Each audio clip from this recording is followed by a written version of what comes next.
Hey, you're listening to Wrestling Roundup on FreeFM 89.0, ArrowFM, and NPR. As always, I'm Grady, and live on Skype we got Josh. Hey. So a lot has happened to build towards our two pay-per-views coming up, NXT TakeOver War Games and Survivor Series. But first, let's hit up SmackDown, where instead of the entire NXT roster showing up, we got a little bit of NXT UK slipping on in as well, with Imperium deciding to make themselves known. Made sense. They were in the UK. That meant Walter didn't have to fly on a plane to go anywhere. And he could beat the ever-loving hell out of people in his backyard. Yep. Imperium, at the moment it seems like there's a whole lot of factions in sort of the 3 and 4 team, member type team stuff. And Imperium, it looks like maybe a little bit of fodder, but then you look at Walter and you really don't want to mess with him. Yeah, your chest is definitely going to be spaghetti. If you do, just ask Pete Dunne. Yeah, you can see any of the photos, and it ain't pretty after Walter's been there. So on SmackDown, Heavy Machinery were the targets of the abuse, but they weren't the only ones either, because over on Raw, Seth Rollins ended up in a match with Walter. And he thought the Fiend was a tough. There's a fair few sort of unbeatable monstery type guys. Obviously the Fiend on another level, but he just keeps coming up and up and up. Walter will just beat you down and down and down and down. There's nothing pretty about it. Yeah. But yeah, it's interesting to see the crossovers. Obviously, we got quite a bit of it in the past few weeks. And now we're sort of dripping our way through, because we do have Survivor Series in 1 week of content from now. So we got one more Raw, 2 more SmackDowns after time of recording, 1 more SmackDown after time of airing, to build towards these shows. So there's still a fair bit to fill out, but I'm interested to see how they do fill it out. Both Team NXT for the women and Team NXT for the men in the 5-on-5-on-5 Survivor Series matches are both completely open at the moment. So we'll see. It should be really fun, though the women's match has been that's the three-way women's match has been really fun to watch be built. And I think I'm going to stick to my prediction. Bayley wins just simply because she's not being paid attention to. Mm-hmm. Oh yeah, on NXT this week, Bayley made sure, hey, don't underestimate me. I am here, and showed up to her former proving ground and took the fight to Shayna Baszler. It's a storyline-wise, obviously, the NXT people are a little bit more focused on their War Games show that is the same week.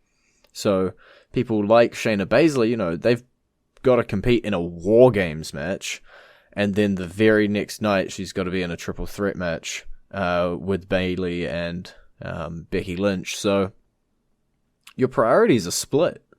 It wasn't a smart time for NXT to go to war. War, was it good for? It's good for pretty cool stipulation matches in 2 cages and 2 rings. But yeah, so NXT, obviously, Shayna Baszler's team picking up the advantage for their War Games match, but now being filled out, it seems as though we are set and ready to go for the show, for the women, as well as the men. Yeah. My question is could they be turning your girl evil? Yeah, it's entirely possible. Yeah, she doesn't seem very happy right now with being slighted about not being in the War Games match. Yeah, well, to be fair, that spot, it was hers, but then she lost the match. So, I get it. I would love for her to be on it, but I think you're right. I think Team Kick might be no more. It's worth to note that during this match, for the advantage for the Women's War Games match, that NXT UK Women's Champion Kaylee Ray came out and caused the interference that allowed Io Shirai to win the victory for their team. So a lot at the moment, the NXT is crossing over with NXT UK and NXT crossing into Raw and SmackDown. But it feels like, and I don't know if it's just because there wasn't a label put on it, but it feels like it's a little bit more coordinated than the wildcard rule stuff, where anybody could show up anywhere. This feels more like I know what's going on. Well, the obvious reason for that is that they're building to one thing. Mm-hmm. With the wild card, it was literally that. We didn't know who was going to show up. We just knew that there was going to be some people from the other brand showing up and having matches and stuff. Mm-hmm. But they had no real consequences on that show. There's a consequence at the end of this. One brand is going to reign supreme. And I think that'll be actually quite interesting to see which brand does walk out of Survivor Series, because I feel like they don't want to cut NXT short, but you also don't want to cut Fox short, and you also don't want to cut Raw short. So overall, Survivor Series, I don't know which way brand supremacy is going to end up. Without sitting down and that's what's making this so fun. It's like the Royal Rumble, but in November. Yay. That just means 2 Royal Rumbles, and that's great. Obviously next week we'll go down and we'll go through all of the matches in detail. Hopefully most of the stuff announced for us to talk about and discuss, and maybe after that we can figure out which brand we think is going to walk out supreme afterwards. But all we can talk about in the meantime is some events that have happened that include brand new SmackDown Tag Team Champions. Well, not really brand new. Slightly used, but new. Yeah, the New Day are the Tag Team Champions for the 7th time. However, on SmackDown, after this recording, they will be defending the titles against the previous champions, with the stipulation that if the previous champions win, they're back in that match.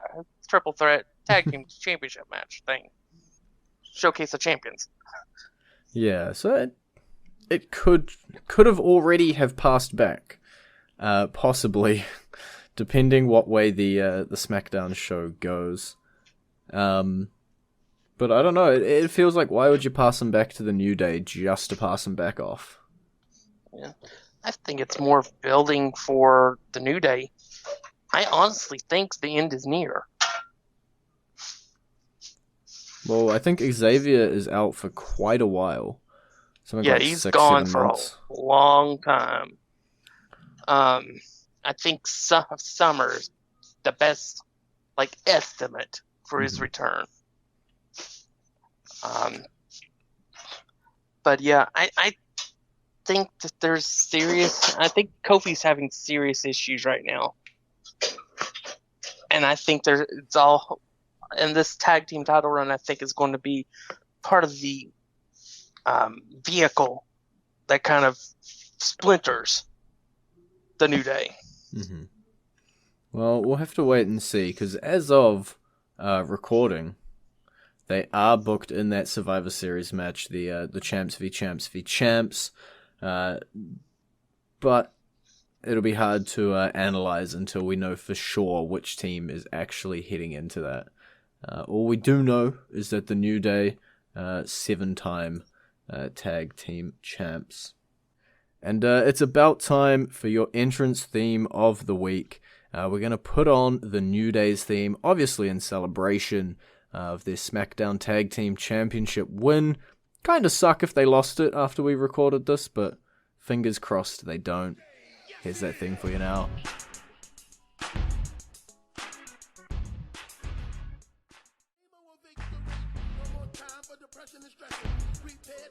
And you're back with Wrestling Roundup on FreeFM 89.0, ArrowFM and NPR. I'm Grady and he's Josh. We also got to see a little bit of the SmackDown stuff build. So Daniel Bryan still trying to be convinced by Shinsuke and Sammy. Come over to the dark side. You don't want to get back into this whole fan favorite thing. Come and join us. We got cookies. We got vegan cookies. Yeah. This is interesting, and then the Fiend gets involved for some reason. Yeah. He sort of showed up, asserted his dominance, and then left. Yeah, and so now we don't know if there's going to be a storyline going on involved. If that storyline's going to continue with the Shinsuke and Daniel Bryan and Sami Zayn, or if Daniel Bryan's buggering off to go face the Fiend for the Universal Championship. Well, the interesting part as well this week is that Cesaro seems to have slotted himself on in with Nakamura and Zayn, so there's quite a caliber of a group there. But as you say, is it going to be Daniel Bryan versus that group? Is Daniel Bryan going to join them? Is he going to go off and face the Fiend? Is it going to be some combination of that? We don't quite know. And someone is going to have to fight the Fiend for that title next, and this is the only sort of inclination we've had towards it. Yeah, I would say Daniel, I think Bray Wyatt hasn't forgotten about your little double turn a few years back. Yeah, it's entirely fair. There's still a little bit of Bray Wyatt in there. We also got our Team SmackDown for the men beginning to shape out. So we got Roman Reigns, Mustafa Ali with his first name back, Braun Strowman, Shorty G, and the man who single-handedly ruined Survivor Series last year, King Corbin. That's a pretty strong team. It's real good. Yeah, they've all been getting some momentum. And you have the biggest star in the company on that team too. However, there is one person on the Raw team that scares me if I'm on the SmackDown team. And that would be Mr. Survivor Series. Of course, I'm speaking of Randy Orton. That's true. Because he's been the sole survivor like 3 times. He's good at what he does, okay? And what he does is Survivor Series matches. Yep. I'll be honest, both teams now that we know, so we know Raw, we know SmackDown for the men. There's some dissension points there. Obviously, King Corbin on SmackDown, Randy Orton on Raw, can you trust him? Drew McIntyre. There's little cracks in those teams, but if I'm NXT and I'm looking at this and I'm going, Raw is bringing Seth Rollins, Drew McIntyre, Kevin Owens, Randy Orton, and Ricochet, while SmackDown's bringing Reigns, Ali, Strowman, Corbin, and Shorty G. You gotta bring your A-game. These are some of the biggest stars on both brands. And unfortunately, their heart and soul is not going to be available. Yeah, Johnny Gargano unfortunately being taken out of contention for this weekend via an injury. So that leaves you with quite a limited set of guys you can bring in. Pretty much, if you're going top dudes, then you're looking at your Adam Coles, Tommaso Ciampa, Keith Lee, Dominic DeHozovic, Finn Balor, Matt Riddle kind of guys. And most of them will have just gone through a War Games match. Possibly against each other, depending on what combination of guys ends up on that NXT team. So I'm wondering if maybe... I think I have an idea. Go nuts. I think this might be where Walter comes into play. Okay. I think Walter could be part of the team. It definitely makes sense. Yeah. I guess maybe Finn Balor, depending on his allegiances. We still don't really know anything about that. Yeah. Well, yeah. I feel like they're going to have a few strong dudes, but I think their strength might actually be in the unknown. Like, if they don't announce who's on their team, and War Games happens, and then they just bring a team of guys, that's probably their best shot at Survivor Series. Just bring in the surprises. Yeah, that definitely would be a great idea. It's also I'm throwing this out here. The event is in Chicago. Don't do this. Well, we're going to have to talk about it eventually anyway. That's true, but don't instill hope in people. Yeah. Yeah, it's possible that maybe one of the 5 for NXT might be somebody who's never actually been in NXT. It's possible. He's led a team NXT of sorts before. Yeah. And as much as I would hate it, there would be a massive pop if he did come out to the ring. We're beating around the bush so much. CM Punk returned this week, not to the WWE, but to a WWE branded show for Fox. I've been rumored for a little while that he was testing out for the position, and so he surprised everyone, came out, everyone thought hell had frozen over, what's happened, oh my god, and then immediately the questions start of, oh well then when's he going to get in the ring? Well, the 24th is a possibility. Yeah, it's unlikely, it's a possibility. Yeah. CM Punk, I feel like this opens up a lot more. If you'd asked me, last week before he made his appearance, what's the odds that CM Punk ever turns up in the next 6 months, I would have thrown out a really low number. And now you bring it up and you're like, okay, I know he's, got the contract with Fox and he's doing this show, but you know that bridge is there now. And it gets your brain ticking. What could they do with him? Does he come back in Chicago? Does he come out at the Royal Rumble? Does he build to a WrestleMania match? Does he legitimately not want to get back into the ring and actually just stays as a background presenter for that show?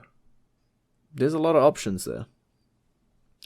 Personally, I think it might be that last one, but we will have to wait and see. Yeah, we'll definitely have to see. It's definitely a wait and see thing. But yeah, I definitely agree with you. The unknown is NXT's greatest strength. Yeah. But one match we do know for sure is happening. We got our, I hate to call him this, but the mid-card champion versus champion match. AJ Styles going up against Roderick Strong, going up against Shinsuke Nakamura. And while I'm looking at this, I have something of note, which may be coincidental, but, AJ Styles comes out, and he's got his club behind him. Roderick Strong comes out, he's got his Undisputed Era behind him. Shinsuke Nakamura comes out, he's got his Zayn, maybe his Cesaro, trying to convince Daniel Bryan to be behind him. There's a lot of names involved in this match, even though there's only 3 on the marquee. Yeah, It's definitely going to be interesting to see how they work this match. I'm definitely in the corner of Shinsuke Nakamura.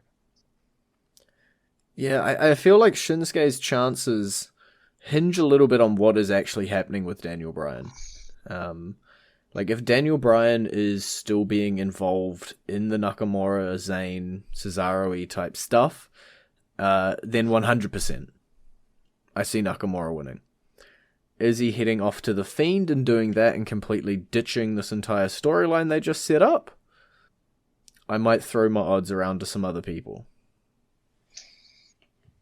But let's just say this is a dream match from like the indies in the main on WWE's main stage that nobody ever thought would ever happen.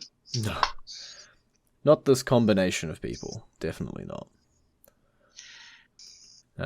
You've basically got your Impact Wrestling, AJ Styles, your New Japan, Shinsuke Nakamura, and your Ring of Honor, Roderick Strong.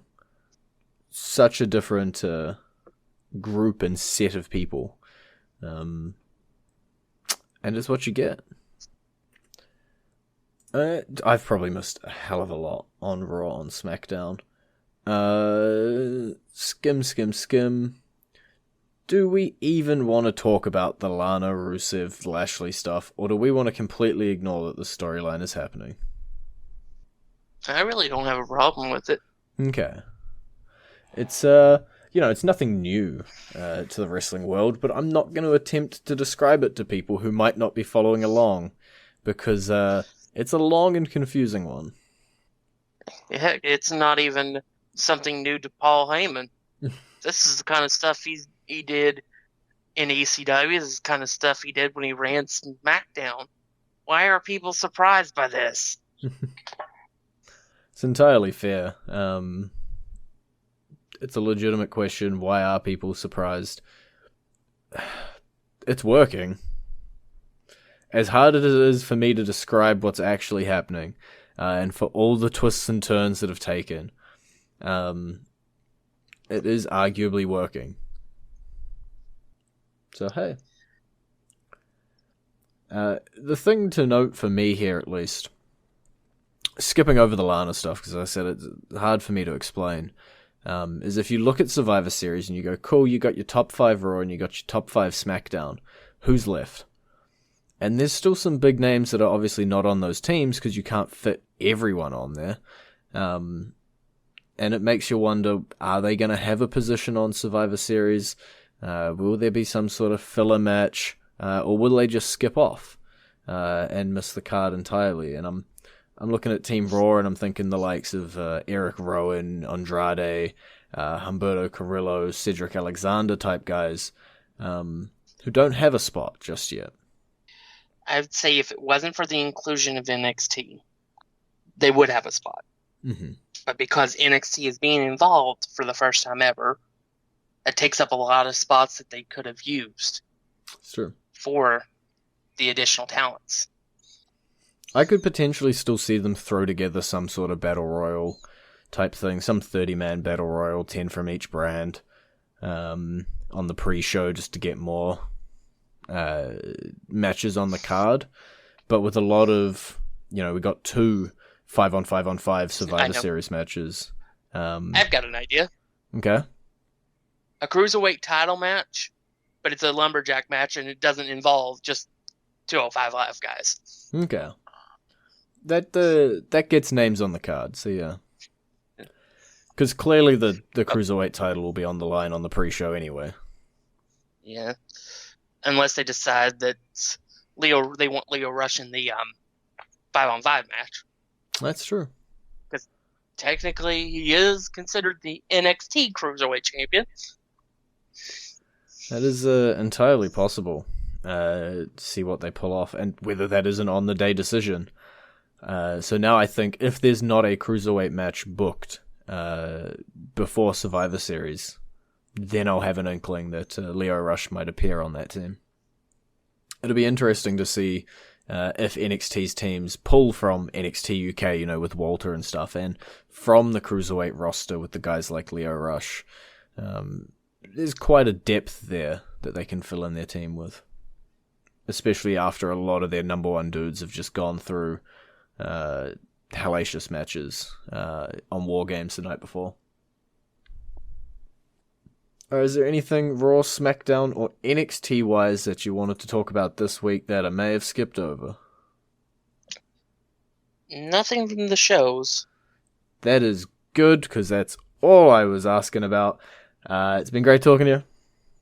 Maybe. You can visit our Facebook page, facebook.com/WrestlingRadio, Twitter page, twitter.com/WrestlingRadio, and we'll see you next week.